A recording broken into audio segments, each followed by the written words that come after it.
Chapter 4: How to be a good client. One of the biggest advertisers in the world recently engaged an illustrious firm of management engineers to study the relationship between his advertising and his profit. The statistician who made the study fell into a trap which is curiously common. He assumed that the only significant variable was the amount of money spent on advertising from year to year. He was not aware that $1 million worth of effective advertising can sell more than $10 million worth of ineffective advertising. Mail-order advertisers have found that a mere change of headline can increase sales 10 times.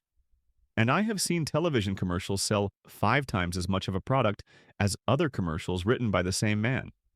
I know of a brewer who sells more of his beer to the people who never see his advertising than to the people who see it every week. Bad advertising can unsell a product. Sometimes the responsibility for such catastrophes rests on the agency, but often it is the client who is to blame. Clients get the advertising they deserve. I have worked for 96 of them and have had unique opportunities for comparing their attitudes and procedures. Some behave so badly that no agency could produce effective advertising for them. Some behave so well that no agency could fail to do so. In this chapter, I will set down the 15 rules which I would obey in dealing with my agency if I became a client. They are calculated to extract the best service. 1. Emancipate your agency from fear. Most agencies run scared, most of the time. This is partly because many of the people who gravitate to the agency business are naturally insecure, and partly because many clients make it unmistakably plain that they are always on the lookout for a new agency. Frightened people are powerless to produce good advertising. After I resigned the Rolls-Royce account, I invited myself to visit the Ford Motor Company to get acquainted. To his everlasting credit, the advertising manager of Ford refused to receive me. He said, "Detroit is a small town. If you come to visit me, you would be seen. Our present agencies would hear about it and they might be alarmed. I don't want to alarm them. If I were a client, I would do everything in my power to emancipate my agencies from fear, even to the extent of giving them long-term contracts." My friend Clarence Eldridge has worked on both sides of the fence. After distinguishing himself as chairman of the plans board at Young and Rubicam, he went on to become vice president in charge of marketing for General Foods and later senior vice president of Campbell's Soup Company. This judicious connoisseur of client-agency relationships came to believe that there is one word which characterizes the ideal relationship: permanency. If permanency is to be achieved, it must be in the minds of the parties from the very beginning. It must be deliberately and consciously built into the relationship. Arthur Page employed N.W. Ayer as the agency for American Telephone and Telegraph. Every now and then he would become disenchanted with Ayer's service, but instead of firing the agency, as most clients would have done, he summoned the head of Ayer and asked him to put things right. As a result, the AT&T advertising was never jolted by those dislocations which always accompany the appointment of a new agency. One Ayer man, George Cecil, wrote the AT&T copy for 30 years and succeeded in building an image so favorable that it made a monopoly popular in a country which has no love for monopolies. Arthur Page was a wise client. Advertising agencies make convenient scapegoats.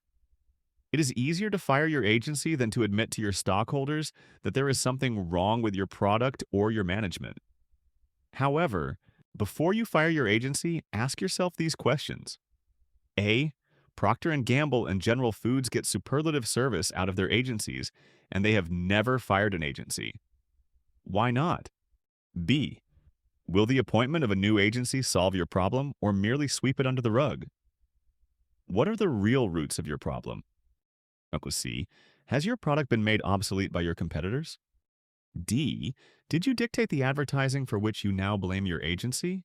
E. Have you been scaring your agency into a blue funk? F. Is your advertising manager such a jackass that he would negate the best brains in any agency? G. How do you feel about one of your competitors inheriting the secrets which your agency has acquired in your service? H. Do you realize that a change in agencies may disrupt your marketing operation for 12 months or more? I. Have you been candid with the head of your agency? If you told him of your dissatisfaction, he might well be able to wheel up guns with greater firepower than you could find in a new agency. Jay, have you faced the fact that when you dismiss an agency, you cause most of the men and women who work on your account to lose their jobs? Is there no way to avoid this human tragedy? Several times I have advised manufacturers who wanted to hire our agency to stay where they were. For example, when the head of Hallmark Cards sent emissaries to sound me out, I said to them, "Your agency has contributed much to your fortunes. It would be an act of gross ingratitude to appoint another agency. Tell them exactly what it is about their service which you now find unsatisfactory. I am sure they will put it right. Stay where you are." Hallmark took my advice. When one of the can companies invited us to solicit their account, I said, "Your agency has been giving you superb service in circumstances of notorious difficulty. I happen to know that they lose money on your account. Instead of firing them, reward them." One of the young can executives bridled. "Mr. Ogilvy, that is the most impudent thing I have ever heard anyone say." But his colleagues decided that I was right. When the Glass Container Manufacturers Institute asked us to compete for their account, I urged them to stay with Kenyon and Eckhart, who had been giving them excellent advertising. They ignored my advice. 2. Select the right agency in the first place. If you spend large sums of your stockholders' money on advertising, and if your profits are dependent on its efficiency, it is your duty to take great pains to find the best possible agency. Amateurs do it by cajoling a group of agencies into submitting free campaigns on speculation. The agencies which win these contests are the ones which use their best brains for soliciting new accounts. They relegate their clients to their second best brains. If I were a manufacturer, I would look for an agency which had no new business department. The best agencies don't need them. They get all the business they can handle without preparing speculative campaigns. The sensible way to pick an agency is to employ an advertising manager who knows enough about what is going on in the advertising world to have an informed judgment. Ask him to show you representative advertisements and commercials from the 3 or 4 agencies he believes to be best qualified for your account. Then call some of their clients on the telephone. This can be particularly revealing when you call advertisers like Procter & Gamble, Lever, Colgate, General Foods, and Bristol-Myers, who employ several agencies. They can give you cross-bearings on most of the top agencies. Then invite the chief executive from each of the leading contenders to bring 2 of his key men to dine at your house. Loosen their tongues. Find out if they are discreet about the secrets of their present clients. Find out if they have the spine to disagree when you say something stupid. Observe their relationship with each other. Are they professional colleagues or quarrelsome politicians? Do they promise you results which are obviously exaggerated? Do they sound like extinct volcanoes, or are they alive? Are they good listeners? Are they intellectually honest? Above all, find out if you like them. The relationship between client and agency has to be an intimate one, and it can be hell if the personal chemistry is sour. Don't make the mistake of assuming that your account will be neglected in a big agency. The young men at the working levels in big agencies are often abler and harder working than the nabobs at the top. On the other hand, don't assume that a big agency can give you more service than a small one. The number of bodies deployed against your account will be roughly the same in a small agency as in a big one, about 9 bodies for every $1 million you spend. 3. Brief your agency very thoroughly indeed. The more your agency knows about your company and your product, the better job it will do for you. When General Foods hired our agency to advertise Maxwell House coffee, they undertook to teach us the coffee business. Day after day, we sat at the feet of their experts being lectured about green coffee and blending and roasting and pricing and the arcane economics of the industry. Some advertising managers are too lazy or too ignorant to brief their agencies properly. In such cases, we have to dig out the facts by ourselves. The resulting delay in producing our first campaign demoralizes all concerned. 4. Do not compete with your agency in the creative area. Why keep a dog and bark yourself? Backseat driving knocks the stuffing out of good creative men. If you do that, God help you. Make it plain to your advertising manager that the responsibility for creating your campaign belongs not to him, but to the agency, and enjoin him not to dilute their responsibility. When Ellerton Gita offered us the Hathaway account, he said, "We are about to start advertising. Our account will be less than $30,000 a year. If you will take it on, I will make you a promise. I will never change a word of your copy." So we took the Hathaway account, and Mr. Jette kept his word. He never changed a word of our copy. He saddled us with the total responsibility for his advertising. If our advertising for Hathaway had failed, the responsibility would have been mine. But it has not failed. Never has a national brand been built at such a low cost. 5. Coddle the goose who lays your golden eggs. Perhaps the most important operation agencies are ever called upon to perform is to prepare a campaign for a new product which has not yet emerged from the laboratory. This requires us to create a total image of OVO. As I write, I am engaged in just such an operation. It has taken more than 100 scientists 2 years to find out how to make the product in question. I have been given 30 days to create its personality and plan its launching.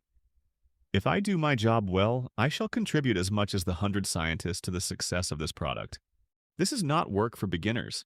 It calls for vivid imagination, tempered by marketing acumen, knowledge of the research techniques which should be used to select names, packages, and promises, an ability to peer into the future when competitors will launch exactly similar products, and, not least, a genius for writing introductory advertisements. I doubt whether there are more than a dozen people in the United States who are qualified by temperament and experience to perform such an operation, and most clients expect it to be performed at the agency's expense. If they would invest half as much in the creative work of launching new products as they invest in the technical work of developing them, they would see fewer of their conceptions abort. 6. Don't strain your advertising through too many levels. I know one advertiser who makes his agencies clear their campaigns through 5 different levels in his company, each level having the power to tamper and veto. This has grave consequences. It can cause leakage of secret information. It ties up able men in an interminable series of unnecessary meetings. It complicates the pristine simplicity of the original submissions. And worst of all, it poisons the atmosphere with creative politics. The copywriters learn to collect votes by pandering to the whims of a dozen different executives. When a copywriter becomes a politician, he qualifies for John Webster's description. A politician imitates the devil, as the devil imitates a cannon. Wheresoever he comes to do mischief, he comes with his backside towards you. The White Devil, c. 1608. Much of the messy advertising you see on television today is the product of committees. Committees can criticize advertisements, but they should never be allowed to create them. Most of the campaigns which have built brands to fame and fortune have come from the partnership of 2 men, a sure-footed copywriter working in harness with an inspiring client. Such was the partnership of Gordon Seagrove and Jerry Lambert in building Listerine. And such was the partnership of Ted Moscoso and myself in advertising Puerto Rico. When the Seagram people commissioned us to do a campaign for the Christian Brothers wines, they warned me that the advertisements would have to please not only their chieftain, Sam Bronfman, but also Brother Cellarmaster and his fellow monks at the Christian Brothers Monastery in the Napa Valley. As a schoolboy, I had loved Daudet's yarn about Père Gaucher, the monk who became an alcoholic while experimenting in search of the perfect liqueur. I therefore decided to make Brother Cellarmaster the hero of our campaign. Seagram approved, and Brother Cellarmaster himself did not flinch from assuming the role of an ecclesiastical commander Whitehead. But he felt obliged to submit our layouts to the head of his order in Rome, and that eminent divine turned thumbs down in Latin. Shortly afterward, one of the American cardinals intervened, and I was commanded to prepare a campaign without impact. This unusual order took the wind out of my sails, and in due course I handed in my nuns dimittis.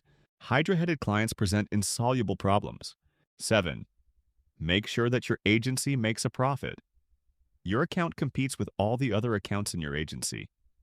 If it is unprofitable, it is unlikely that the management of the agency will assign their best men to work on it. And sooner or later, they will cast about for a profitable account to replace yours. It has become increasingly difficult for agencies to make any profit at all. On every $100 spent by agencies on behalf of their clients, They now make an average profit of 34 cents. At this rate, the game is hardly worth the candle. Experience has taught me that advertisers get the best results when they pay their agency a flat fee. The conventional 15% commission system is an anachronism, particularly on packaged goods accounts, where the agency is expected to give objective advice on the division of marketing expenditures between commissionable advertising and uncommissionable promotions. It is unrealistic to expect your agency to be impartial when its vested interest lies wholly in the direction of increasing your commissionable advertising. It seems to me that the client-agency relationship is most satisfactory when the agency's emoluments are not related to the amount of money it can persuade its clients to spend on advertising. I prefer to be in a position to advise my clients to spend more without their suspecting my motive, and I like to be in a position to advise clients to spend less without incurring the odium of my own stockholders. I am not afraid of a price war between agencies. A period of competitive pricing would strengthen the good agencies and put the poor ones out of business. The whole standard of agency performance would be raised. Good agencies should be paid at a higher rate than bad ones. My announcement that Ogilvy, Benson, and Mather was prepared to handle accounts on a fee basis was greeted with approval by many thoughtful men outside the agency business. The head of McKinsey & Company wrote, "Your announcement shows real leadership in attacking publicly an outmoded method of compensation." Clarence Eldridge wrote, "You are to be congratulated on the courage to break with tradition and approach the matter of agency compensation logically and realistically. This represents a major breakthrough. But my conversion to the fee system was so unpopular with my fellow advertising agents that it almost brought about our excommunication from the American Association of Advertising Agencies, on whose board I was then sitting. For 30 years, this august society had contrived to fix the price of agency service at 15%, and membership of the association had been contingent upon unswerving obedience to the rule. In 1956, the United States government intervened to forbid its enforcement, but the tradition remained. Any advertising agent who rejected the conventional commission arrangement was a cad. I prophesy that Madison Avenue opinion will change. Indeed, I expect to be remembered as the heretic who pioneered a course which conferred professional status on advertising agents. 8. Don't haggle with your agency. If you allow pettifoggers on your staff to haggle with your agency over payment of its bills, you make a mistake. If, for example, you are stingy about paying for research, you will wind up without enough research. Your agency will be forced to fly blind. This could cost you your company. If, on the other hand, you volunteer to pay for pre-testing commercials, split-running experimental print advertisements, and all the other apparatus of advertising research, you will make it financially possible for your agency to experiment in continuous search for more profitable advertising. Don't expect your agency to pay for all the dry holes they drill on your behalf. If, for example, they produce a television commercial which doesn't work as well as the storyboard promised, ask them to try again, at your expense. Television is an infernally difficult medium to use. I have not yet seen a commercial which satisfied me, but I cannot afford to pay $10,000 of my own money to remake one.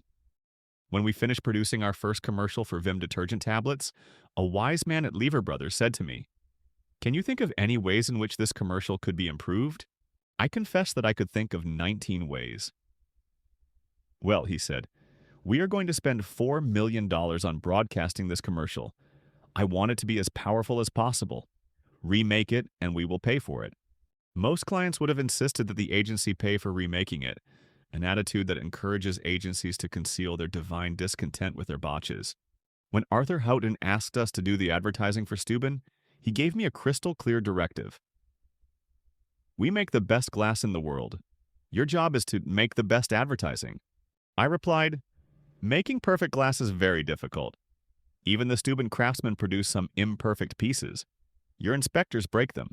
Making perfect advertisements is equally difficult." 6 weeks later, I showed him the proof of our first Steuben advertisement.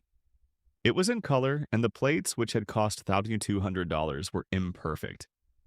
Without demur, Arthur agreed to let me break them and make a new set. For such enlightened clients, it is impossible to do shoddy work. 9. Be candid and encourage candor. If you think that your agency is performing badly, or if you think that a particular advertisement is feeble, don't beat about the bush. Speak your mind loud and clear. Disastrous consequences can arise when a client pussyfoots in his day-to-day dealings with his agency. I do not suggest that you should threaten. Don't say, "You are an incompetent mucker, and I will get another agency unless you come back tomorrow with a great advertisement." Such brutality will only paralyze the troops. It is better to say, "What you have just shown me is not up to your usual high standard. Please take another crack at it." At the same time, you should explain exactly what you find inadequate about the submission. Don't leave your agency to guess. This kind of candor will encourage your agency to be equally candid with you. And no partnership can fructify without candor on both sides. 10. Set high standards. Discourage bunting. Make it plain that you expect your agency to hit home runs and pour on the praise when they do. Many clients find it easy to blame their agency when sales go down, but are niggardly in giving credit to their agency when sales go up. This is unedifying, but never let your agency rest on its laurels. Keep urging them to greater heights. You may have a good campaign going for you. The day after you first approve it, ask your agency to start searching for an even better one. As soon as you find a campaign which tests better than the campaign you are now running, switch to it. But never give up a campaign just because you have grown tired of it. Housewives don't see your advertisements as often as you do. The best thing is to get a great campaign and then continue it for several years. The problem is to find a great campaign. They don't grow on every tree, as you would know if you had my job of producing them. 11. Test everything. The most important word in the vocabulary of advertising is test. If you pre-test your product with consumers and pre-test your advertising, you will do well in the marketplace. 24 out of 25 new products never get out of test markets. Manufacturers who don't test market their products incur the colossal cost and disgrace of having their products fail on a national scale instead of dying inconspicuously and economically in test markets. Test your promise. Test your media. Test your headlines and your illustrations. Test the size of your advertisements. Test your frequency. Test your level of expenditure. Test your commercials. Never stop testing, and your advertising will never stop improving. 12. Hurry. Most young men in big corporations behave as if profit were not a function of time. When Jerry Lambert scored his first breakthrough with Listerine, he speeded up the whole process of marketing by dividing time into months. Instead of locking himself into annual plans, Lambert reviewed his advertising and his profits every month. The result was that he made $25 million in 8 years, where it takes most people 12 times as long. In Jerry Lambert's day, the Lambert Pharmacal Company lived by the month instead of by the year.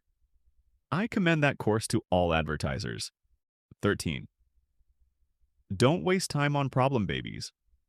Most advertisers and their agencies spend too much time worrying about how to revive products which are in trouble, and too little time worrying about how to make successful products even more successful. In advertising, it is the mark of a brave man to look unfavorable test results in the face, cut your loss, and move on. You need not always drop the product. Sometimes you can make large profits out of milking. Very few marketers know how to milk dying brands. It is like playing a miser hand in whist. Concentrate your time, your brains, and your advertising money on your successes. Recognize success when it comes and pour on the advertising. Back your winners and abandon your losers. 14. Tolerate genius. Conan Doyle wrote that mediocrity knows nothing higher than itself. My observation has been that mediocre men recognize genius, resent it, and feel compelled to destroy it. There are very few men of genius in advertising agencies, but we need all we can find. Almost without exception, they are disagreeable. Don't destroy them. They lay golden eggs. 15. Don't underspend. Says Charlie Mortimer, the head of General Foods and that company's former advertising manager, the surest way to overspend on advertising is not to spend enough to do a job properly. It's like buying a ticket 3/4 of the way to Europe. You have spent some money, but you do not arrive. I have come to think that 9 out of 10 advertising budgets are too small to do the job assigned to them. If your brand generates less than $2 million a year for advertising, do not attempt continuous national advertising. Pull in your horns. Concentrate what money you have in your most lucrative markets, or confine your advertising to one income group, or give up advertising completely. I hate to admit it, but there are other roads to fortune. That's it for today. If you enjoyed this video, you might want to check our link in the description, where you'll find many other fundamental advertising books in different languages. And don't forget to subscribe to the channel for more persuasion and marketing-related content. Thanks for watching, and I hope to see you again in the next video.